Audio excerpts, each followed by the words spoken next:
நான் தான் ஆட்சிக்கு வருவேன், நாங்க தான் வருவோம், எங்களுக்கு திமுக போட்டி அப்படின்னு விஜய் சொல்லியிருக்காரு. அதுதான் நான் சொன்னேன்.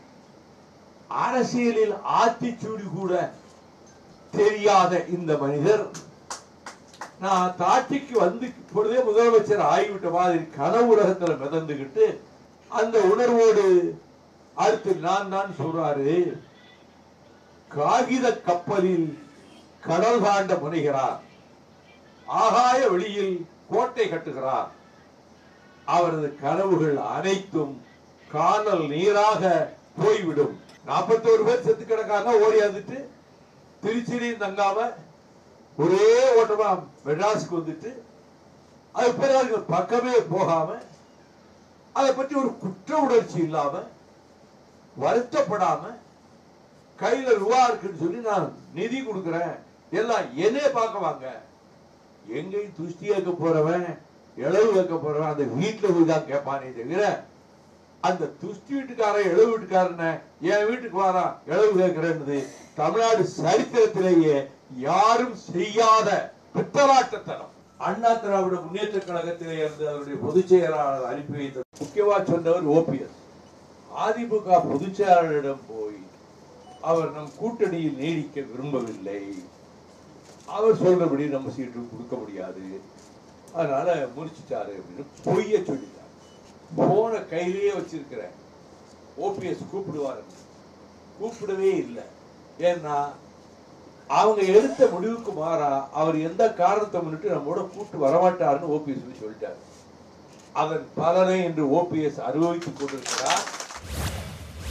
அம்மா அவர்கள் என்ன சொல்லுகிறாரோ, என்ன பேச சொல்லுகிறாரோ அதை மட்டுமே தான் நான் பேசி வந்திருக்கிறேன், செயல்பட்டு வந்திருக்கிறேன் என்பதனை அனைவருக்கும் நன்றாகவே தெரியும். அண்ணன் வைகோ அவர்கள் மீது நான் மிகுந்த மரியாதையும் அன்பும் பற்றும் பாசமும் வைத்திருக்கிறேன், இன்றைக்கும் வைத்திருக்கிறேன். அவர் என்ன பேசினாலும் நான் அவர் மீது அன்போடு தான் இருப்பேன், மரியாதையோடு தான் இருப்பேன். நான் சொல்ல போகிற பதில், அவருக்குரிய பதில், அவர் மனது புண்படும்படியாக ஒரு சூழலை ஏற்படுத்தும் என்ற காரணத்தினால் நான் அந்த பிரச்சனைக்கு உள்ளே போக விரும்பவில்லை.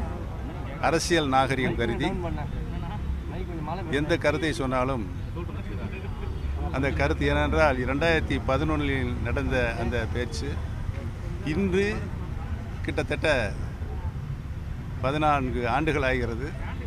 அதை இப்பொழுது பேச வேண்டிய நிலை ஏன் அண்ணன் அவர்களுக்கு வந்தது என்று எனக்கு தெரியவில்லை. அந்த பிரச்சனையை அது பிரச்சனையாக அல்ல, நான் உண்மையை தான் சொல்லுவேன். அவர் விரும்பினால், நான் பதில் சொல்ல வேண்டும் என்று விரும்பினால் நான் அதை சொல்லுவேன் என்பதை தெரிவித்துக் கொள்கிறேன். 3 முறை அம்மா இருக்கின்ற போதும் அம்மா மறைவுக்கு பிறகும் ஓபிஎஸ்ஐ மட்டும்தான் முதலமைச்சராக அரியணையில் அமர்த்தினார்கள். ஏன் உங்களை அமர்த்தவில்லை முதலமைச்சராக என்ற கேள்வி நான் இங்கே கேட்க விரும்புகிறேன். நான் முதலமைச்சர் ஆனதற்கு பிறகுதான் இவருக்கு அமைச்சரவையில் இடம் தந்தேன் என்று சொன்னார்கள். எங்களை போன்றவர் இவர் முன்மொழிவில்லை என்று சொன்னால் இவர் முதலமைச்சரே ஆகியிருக்க முடியாது. இவர் அம்மா மூலமாக 3 முறை முதலமைச்சரானவர் ஓபிஎஸ். ஆனால் இவரை பொறுத்தவரையும் கொல்லப்புற வழியாக முதலமைச்சரான என்பது நாடறிந்த ஒன்று. நான் எதற்காக சொல்கிறேன் சொன்னால், இன்று என்னை கொச்சைப்படுத்துவதற்கு நான் தான் அவருக்கு அமைச்சர்கள் இடம் தந்தேன் என்று சொல்வது வேதனை அளிக்கக்கூடிய ஒன்றாக இருக்கிறது. எதற்கெல்லாம் சிபிஐ விசாரணை வேண்டும் என்று நாம் வலியுறுத்தி கொண்டிருக்கிற போது, கொடநாட்டிலே நடைபெற்ற கொலைகளை பற்றி இதுவரையிலும் குரல் கொடுக்கப்பட்டிருக்கிறதா? எதற்கெடுத்தாலும் சிபிஐ, எதற்கெடுத்தாலும் சிபிஐ. அந்த கொடநாட்டில் ஏற்பட்டிருக்கிற கொள்ளைக்கு ஒரு நாளாவது சிபிஐ விசாரணை வேண்டும் என்று குரல் கொடுக்கப்பட்டிருக்கிறதா என்பதை நான் தெரிந்து கொள்ள விரும்புகிறேன். கொடநாட்டில் போய் அந்த வாட்ச்மேனை கட்டி வாயெல்லாம் போட்டுட்டு உள்ளார போய் ஜன்னலை உடைச்சி அங்கே ஒன்றும் பணம் காசு இருக்காதுன்னு எல்லாருக்கும் தெரியும்.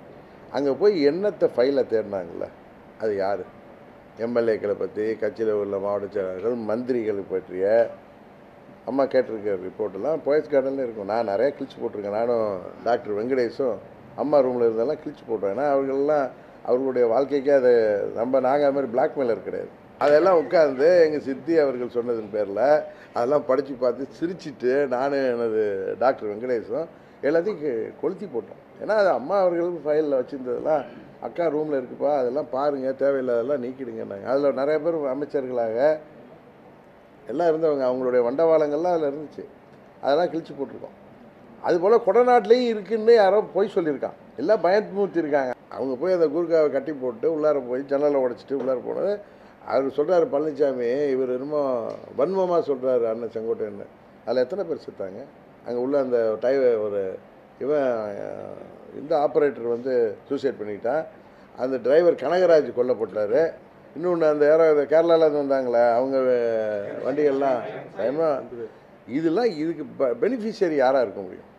அங்கே போய் உள்ளார போய் யார் ஆட்சியில் நடக்குது? அதில் நான் படித்தேன், எல்லாரை பற்றியும் இருந்துச்சு. எல்லாருடைய லீலா வினோதங்கள் என்னென்ன எல்லாமே இருந்துச்சு. என்றைக்குமே டிடிவி தினகரன் பழனிசாமிக்கு சிம்ம சொப்பனம் தான்.